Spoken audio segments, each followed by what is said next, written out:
because it is obviously politically motivated. Oh, okay. Ipagpalagay na natin.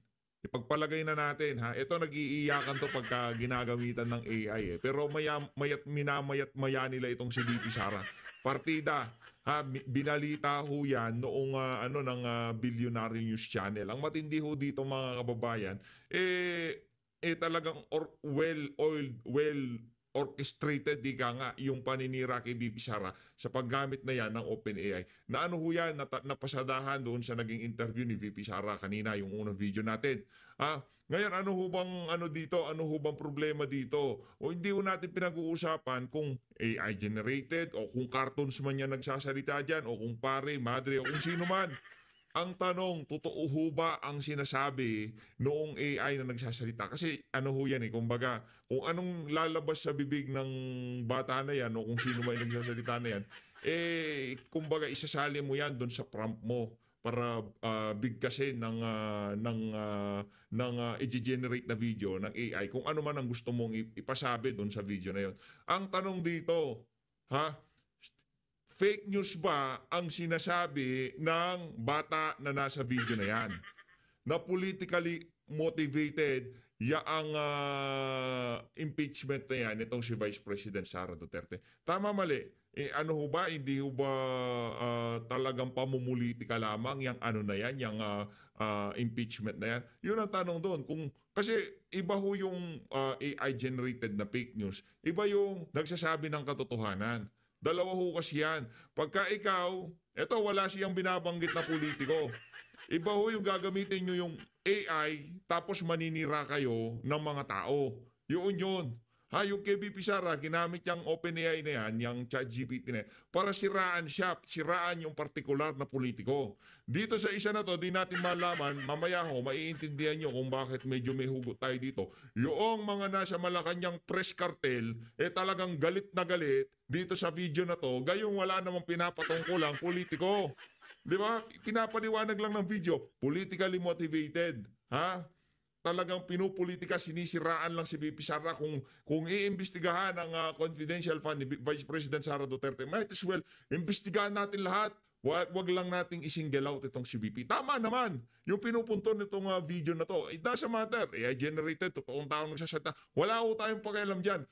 Ang tanong dito, meron bang sinisiraan ang ang video na yan? Meron ba siyang pinapatungkulang politiko? Kasinungalingan ba? Yun muna. Ayusin muna natin kasinungalingan ba ang sinasabi ng video na yan na isinyar nitong si Senator Bato de la Rosa? Ngayon, talagang galit na galit tong si Auntie Claire. Pakinggan nyo ho mga kababayan ang kanyang sagot. Kaugnay dyan sa ano na yan, dyan sa video na yan na isinyar nitong si Senator Bato. Nung una, aminin ko sa inyo, medyo sabi ko, ba't pa kasi nag-share? Tipong, ganun ako yung tipong, dapat sinek muna kung AI generated. Siyempre, maku-curious tayo, ano ba yung ano na yan, yung senior ni Senator Bato. Tinignan ho natin, siyempre, maku-curious tayo. Nung nakita ho natin yung laman ng video, wala akong masama. Kaya tama yung sabi ni Senator Bato de la Rosa Wala akong pakialam kung AI generated yan. Wala akong pakialam dyan. Ang tanong, totoo ba o hindi totoo yung sinasabi ng video? Yun lang yun. Pwede kong pagsalitain dyan si Superman. Pwede kong pagsalitain dyan si Batman. Ang tanong, totoo ba o hindi totoo ang sinasabi ng video? Yun ang hindi humasagot ng Malacanang. Ito si Auntie Claire, pakinggan natin. Game. Sa kanilang mga gawain. Maraming salamat po. Maraming salamat, Tina Manalit. Next question, Rich Bon Quevedo, Daily Tribune. Good afternoon po, Yusek. Yung mga taga-Malacanang press cartel. Ito. Kups na kups to kanina. Ito. Matindi ang pagkakupso ng nagmamantika ho yan. Talagang parang nalangisan. AI-generated videos are circulating online, tackling on big issues such as the impeachment case of Vice President Sara Duterte. And this particular video po was shared by Senator Bato de la Rosa and reportedly by Davao City Mayor Baste Duterte. What is Malacanang's reaction to this po, considering that this technology can border on deepfake videos which can mimic even President Marcos, and what are the steps po na that Ang hirap noong ginamit ang AI, noong sirahan nitong si BP, rektang siniraan si BP. Hindi man ho napag-usapan yan dyan sa Malacanang Press Cartel. Pero dito sa video na to, senior lang ni Senator Bato. Walang sinisiraan na politiko. Kumbaga, ilinalatag lang kung ano ang nangyayari sa impeachment na yan. Allergic na allergic ang Malacanang. The PCO will take regarding this issue po. Ang pag-share ng mga katulad na ganyan, muli, disinformation, fake news, hindi po sana nanggagaling sa mga opisyal ng pamahalaan. Nakakaduda, mas nakakawala ng tiwala kung mismo sa matataas na opisyal nanggagaling ang mga disinformation at fake news. At mabuti po at ito ay na-correct at napansin po ng ating mga kababayan. Ang sabi nga po natin, kahit po ang PCO, ang pamahalaan ay gumagawa ng paraan para mapahinto ang fake news, pero mas kakayanin po natin ito kapag po tayo tulong-tulong. Katulad po ng sinabi po ninyo, kayo na po mismo at iba natin mga kababayan ang nagsabi na ito ay AI generated at hindi totoo. So maraming salamat sa inyong pagtulong sa pamahalaan para ma-detect natin ang mga fake news na minsan ay mga taga-gobyerno pa ang gumagawa. Nako, Sige ba? hindi gumagawa. Senior lang. Kayo naman o yung tanong, simple lang naman ang tanong, totoo, hindi totoo, yun lang naman ho yan eh. Ang problema ho dito hindi man pinag-usapan kung anong laman nung yung laman nung video basta porque AI generated. Anak ng toko kayo nga kaibigan nga ng amo mo, madam. Palong-palo sa paggamit ng teknolohiya na yan para siraan si BP. Di man kayo nag-iiyak. Senior lang ni Sen Bato, nag-iiyak kayo? Pambira, oo. Follow-up question, Kayo, Eden Santos, Net 25. Yusek, good morning po. Regarding po dun sa follow-up yung binanggit niya na AI generated, po. Pero kung titingnan mo yung sinasabi ng mga estudyante, legit naman po yung issue. Ano pong masasabi niyo dito? Yan, oh. Sino magsasabing legit at hindi legit na issue? Ako, taong bayan. Taong bayan, ako magsasabi. Kasi based doon sa pinaka-latest na survey, kaugnay dyan sa impeachment na yan, hindi sang-ayon ang sambayan ng Pilipino. Ngayon, kung yung nakikita ng mga estudyante sa AI na pamumulitika lamang, dapat imbestigahan din yung ibang merong confidential fund, hindi ba legit yung, yung sinasabi ng video na yon? Pambihira, oo. Sa inyo, hindi legit. Diba? Sa inyo, hindi legit dahil gusto nyo ma-impeach si BP. At ayaw nyo maimbestigahan ng confidential fund ng amo mo, kaya hindi legit yun. Gusto nyo si BP lang. Pero madam ibang klase yung aurahan mo ngayon. Parang nakita kong umaliwalas ang pagmumukha mo. Parang yung tulo ng mantika sa'yo parang umaagos. Diba? Hindi naman ganyan pagmumukha dati niya si Claire Castro. Hindi, abogado naman yan, pero hindi ho siya ganyan.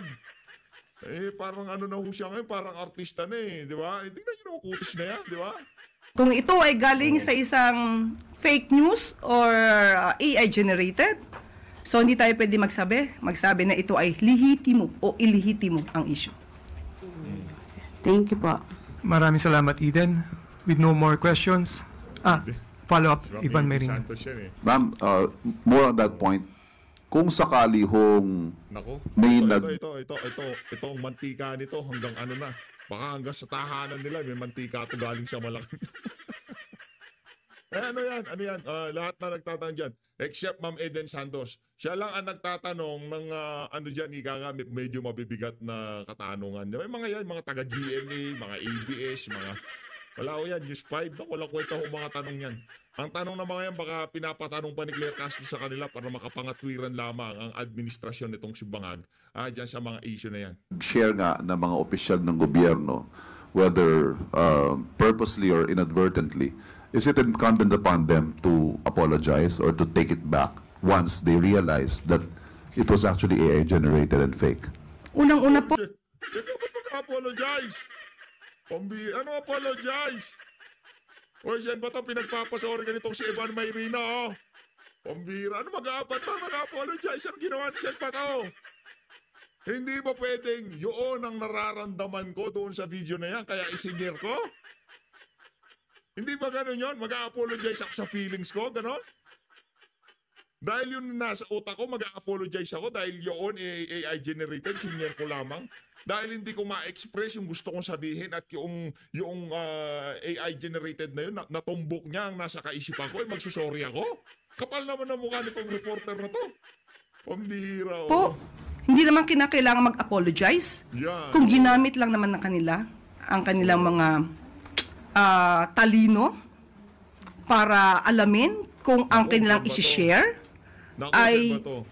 mali, Hindi mo ginamit ang talino mo, yari. disinformation, or just AI-generated videos. Hindi ka na kailangan mag-apologize. Kung una pa lang, tama na ang inyong ginawa. But ngayon, na naipakalat na, paano na po yung ibang naniwala sa kanila? Considering na binoto sila ng taong bayan. So ngayon, Ano? na ginawa po nila, Oh. at wala tayong magagawa doon, Oh. dapat lamang po nilang i-acknowledge na ang ipinasa nila na video ay hindi totoo at hindi tunay. Oh. Mission accomplished si Ivan Mayrina. Isa sa pinaka namamantikaan dyan sa Malacanang. Kasi bago pumasok dyan, di ba papasok sa simbahan, nagkukuha ng kung ano yung pinapahid. Yan, bago pumasok dyan, minamantikaan muna kayo. Oh, Ivan Mayrina, GMA to. Walang kinikilingan, walang pinoprotektahan, si bangag lamang. Oh, gaganyan, mamantikaan yan. Thank you. Follow-up question, Alvin Baltasar. Oh, sige, Alvin Yes, sir, Baltasar. in connection with that, do you find it irresponsible Oh, on the yun. Ano yan? Lahat sila, pati mo ka, nagmamantika eh. Kakahiya kayo. Ano yan, serbisyo sa sambahin ng Pilipino, kakapal ng mukha nyo. Ano yan, sa bagay, hanap buhay nga pala ninyo ang pagiging aso ng Malacanang. part of those who share the AI generate video? Irresponsible bang hakbang yung ginawa nila? Lalo may mga government official na nasasangkot. Opo, responsibilidad nila to. Dahil ang bawat salita na binibitawan nila sa taong bayan, leader sila, yaan ay totoo sa pandinig at pananaw ng bawat isa. Yun naman pala. So dapat maging responsable sa anumang sinishare nila na impormasyon sa ating mga kababayan. Oh. Maraming salamat, Alvin. Last two questions, Ira Panginiban. Ma'am, question lang. May penalties for doing this? Oh, ito. Isa pa to. Matindi ang pagmamantika nito. Nakananto ka. Pambira, penalty. Nag-share ka lang na nararamdaman mo. Penalty na kagad. Langya ka, oh. Sige, mo. Distributing, sharing, or giving out false or maybe misleading. Nanabana to sa Malacanang. Siguro lagi nakatambay yan sa buffet. Tignan nyo na, pati bibig nagmamantika. Lahat ho sila dyan, maliban kay Ma'am Eden. Ano ho yan, masaya ho sila dito sa administrasyon na to. Basta paboran mo lamang ang naratibo ni Bangag, naratibo ni Claire Castro. Nako, pagpasok mo pa lang sa Malacanang, pagpasok mo pa lang sa bulwagan na yan, solve ka na, panigurado. Pakitang gilas ka, Brad. Pakitang gilas ka. Leading or AI Hindi ka pa kilala eh. Ngayon ko palang nakita dito eh. So, pakitang gilas ka. generated Para pagka nakita ka ni Bangagaw, sino tong ano na to? Sino tong mama na to? Parang malupit magaling bumira sa mga taga-suporta ni Digong okay? information? Any penalties? Is the government looking at penalizing them, punishing them, doing anything to them? Senador, panis mo daw. Panis nyo daw, Senador. Panis nyo daw. Sa pagbabahagi lamang ng kanilang saloobin, panis nyo. Mga diktador talaga mga walang. Hindi po sa sitwasyon. Kung sila man ay nag-comment dito, mayroong kaakibat itong penalty. Depende po sa kanilang partisipasyon. Hindi lang naman ito shinare, kundi nagbigay pa ng opinion. So tignan na lang po natin. Alamin natin ang kabuuan. Is libel or slander an option for these kind of actions? Lighter daw, slander. Sino sinisiraan ng video? Huwag kang tatanga-tanga, brad, ha? Tanga mo. Lander, sinasabi mo lang, pabor ka ba sa impeachment ni VP Sara? Sinabi ba doon na magnanakaw si Marcos? Sinabi ba doon itong si Claire Castro mukhang pera? Sinabi ba yon? Wala naman sinabi ganun. Anong slander? Wala naman ganun sinabi sa video, Brad. Walang paninirang puring sinabi doon. Di ko sinasabing magnanakaw o mukhang pera si Claire Castro, ha.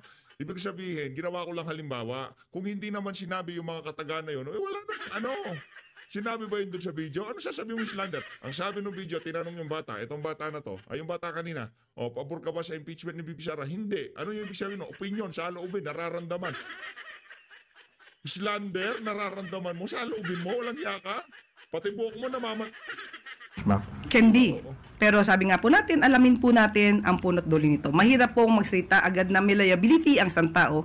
Ang sinasabi lamang po natin, dapat silang maging responsable sa bawat kilos nila. Thank you, Ira. Last question, Michelle Gilang, All TV. Hi, Yusek. Good afternoon po. Related lang po dun sa school na nasunog sa Quezon City. Kasi Ayun na nga mga kababayan, dito natin makikita ang pagiging bias. Hindi naman natin sila inaasahan na magiging parehas. Yung mga nagsasalita para sa Malacanang, di ba? Given na yun, syempre, yan si Claire Castro, kumukubra sa administrasyon ni Bangag Nagsisweldo yan Trabaho niya ang pangalagaan ang imahe ni Bangag hanggat kahit ano mangyari. Kahit na magmukha pa siyang tanga, kailangan niyang gawin yan. Naiintindihan natin, given yan, ika nga. Pero para dito sa mga individual na kagaya nitong kagaya nitong si Ivan Mayrina, ayan, ito. Follow up. Kagaya nitong si Ivan Mayrina, kagaya nitong mama, kagaya nitong, itong babae na to, kagaya nitong, ito, kagaya ng mga individual na yan, di ba? Na yung ang dating parang nandyan kayo para ibahagi sa ating mga kababayan at bagsakan ng mga mabibigat na katanungan ng tagapagsalita ng pamahalaan kaugnay kung ano yung mga programa at gagawin ng administrasyon sa mga susunod na panahon. Hindi para umayon sa propaganda, paninira o pagwawalang hiya ng mga nasa kapangyarihan doon sa mga kalaban nila sa politika. Yan ang dahilan kung bakit ang dami nang nanonood ngayon sa mga vlogger kumpara sa mga taong nagmamantika na kagaya nito. Yun ang problema. Brad, hindi kita kilala, hindi ko kilala pagkatao mo, pero base sa galaw mo ngayon pa lang masasabi ko na matindi ka, Brad. Isa kang hindi mapagkakatiwalaang nilalang. Dito tayo kay Atty. Salvador Panelo, pakinggan natin mga punto de vista nitong si Atty. Panelo. Eto, sino nga ba ang tunay na oposisyon? Pakinggan natin itong si Atty. Panelo. Kaya ng pabaga. Ang pamahalaan ay kung gusto talagang ibalik ang dating Presidente Duterte, ay kayang-kayang gawin. Sapagkat nga ito ay gumawa ng kamalian, illegal, kayang iwasto ito. Especially because kitang-kita naman talaga ang kamalian na ginawa ng mga indinimanda dyan sa Korte Suprema kaugnay dito sa petition for habeas corpus. At gaya po ng binasa mo kanina, pinasabi natin doon na kung titingnan mo yung Rome Statute,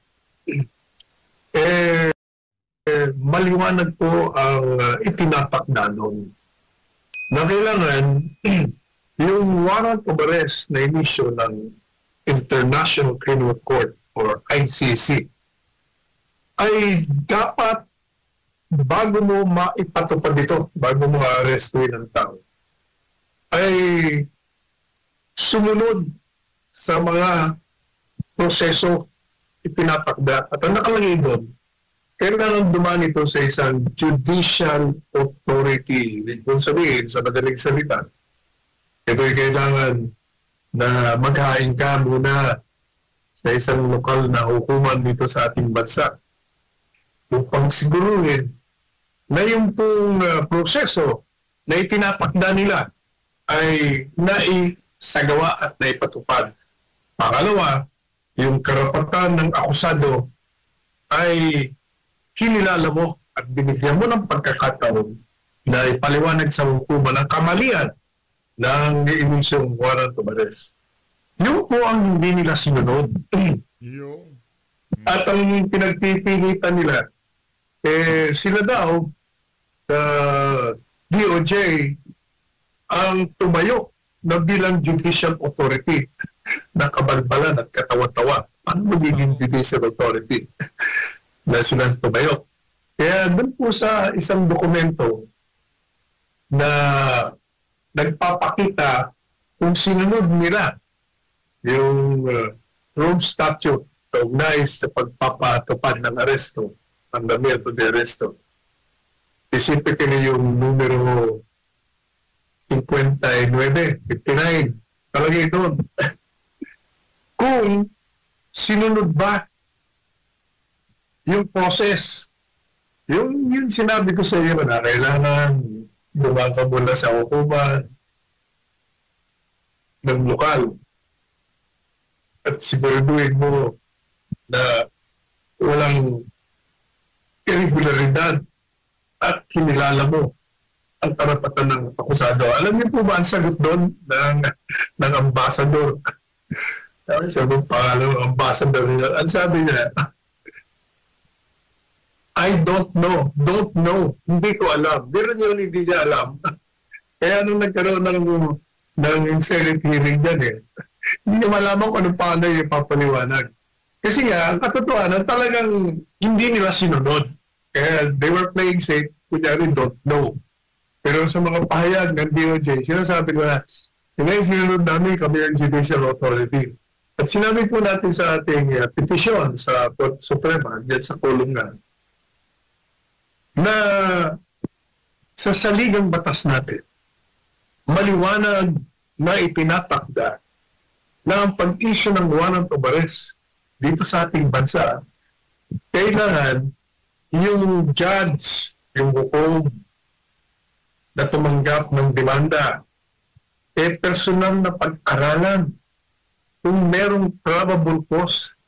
Meaning, ibig sabihin, kung maaaring sa kalakaran na binabanggit dun sa demanda, nakikita na maaaring ang akusado ay isinagawa ang demanda sa kanyang krimen. Pag nalaman niya na maaari o may probable cause, saka lang siya mag-issue ng warrant. At nakalagay din sa leging batas natin na hindi ubra yung mga unreasonable seizure na tinatawag, unreasonable search and seizure. Hindi makatarungan at illegal na papasok sa pribadong bahay at search dun sa iyong mga gamit at pagkuha sa iyong kalayaan, pag-aalis sa iyong karapatan na manatili sa isang lugar. Yan po yung nilabag nila. Klarong-klaro ng paglabag. Kaya sabi natin, itong kadahilanan na ito, masyadong maliwanag pa sa sikat ng araw na ang pamahalaan natin ay nilabag ang saligang batas. Nilabag ang ating batas kaugnay sa pag-aaresto. At nilabag din ang probisyon ng Rome Statute sa pagpapatupad ng kanilang mandamiento de aresto. Madaling sabi, yung ating artikulong yun ang pinakabuod. Pinakita natin ang kamalian, ang kawalan ng pagsunod sa sariling batas at pati na sa batas ng ICC. Kaya maliwanag na iligal ang pag-aaresto kay Presidente Duterte. Ayan. Pero Attorney Sal, kaugnay naman sa issue ng interim release, which is ngayon ay mainit din na issue kay dating Pangulong Duterte, kung sakaling aprubahan, meron pa rin siyang pagmamahal sa ating bayan at sa lahat ng mga tatay na nakikinig at nanonood ngayong mga sandaling ito. Samantala, Attorney Sal? Yes. Yun ang gayahin nila, yung si Pastor Kibuloy. Pinakita niya bilang ama ng Kingdom of Jesus Christ ang kabutihan na pinamalas niya sa kanyang paggawa, hindi sa salita. Ganun din si Presidente Duterte. Pinakita niya rin ang pagmamahal niya sa bayan at sa sambayanan sa pamamagitan ng pagsasagawa niya ng mga bangin na makakabuti sa bansa at sa kanyang mga kababayan. Kaya hanggang ngayon, yung dalawang ito, bilang mga ama ng kanilang mga sinasakupan, ay naroon pa rin ang pagmamahal at ang paggalang hindi nawawala. O, yan po, gayahin. Ayan. So, dako na po tayo sa next topic, Attorney Sal, kung saan ikinagulat ni Vice President Sara Duterte ang ginawang pahayag ni Senator Robin Hood Padilla sa tambalan ng mano nila ni Senator Amy Marcos para sa 2028. Ayon kay VP Sara, doon lang daw niya narinig at tila biro. Malaking ano ho yan, malaking usapin ho yan ngayong mga panahon na to. Actually, di na ho natin sinausawan yan eh. Yung pag-resign, ay pag-leave nitong si Senator Robin Padilla dyan sa PDP laban. No? Pero yung magkaroon ng tambalang Amy Sara, ako, cute tayo sa doon. Sago, yun ho atin. Sara Marcoleta, yun lang ho. Kung doon lang ho tayo sa dalawa na yun. Kahit alin doon sa dalawa na yun, wala tayong talo. Sara Marcoleta, wala ho tayong problema dyan. Diba?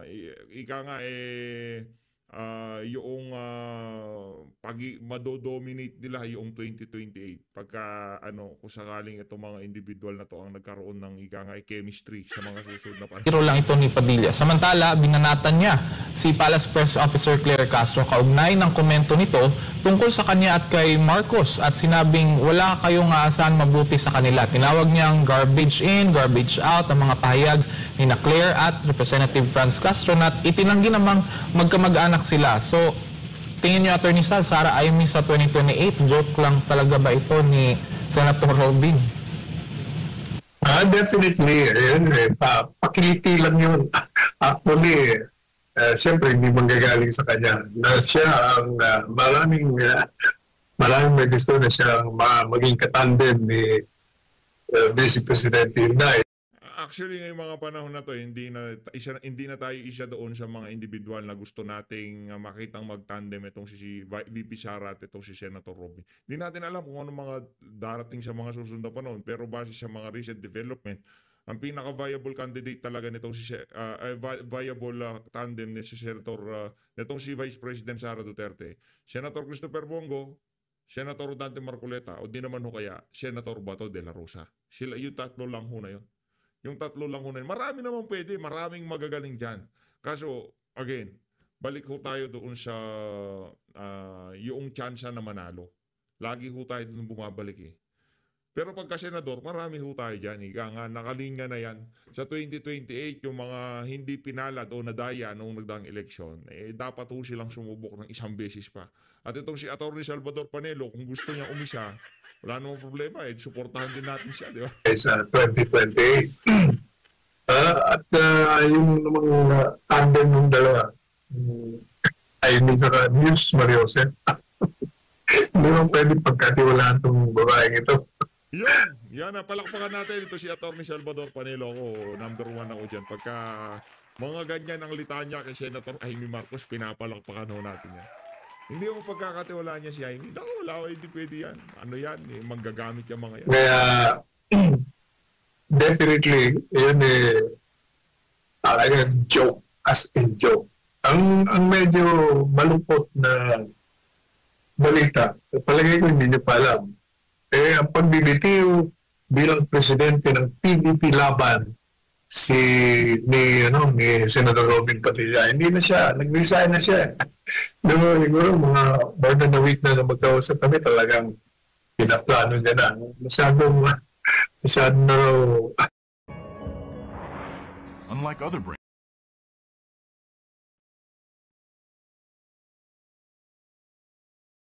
Hindi niya na matagalan.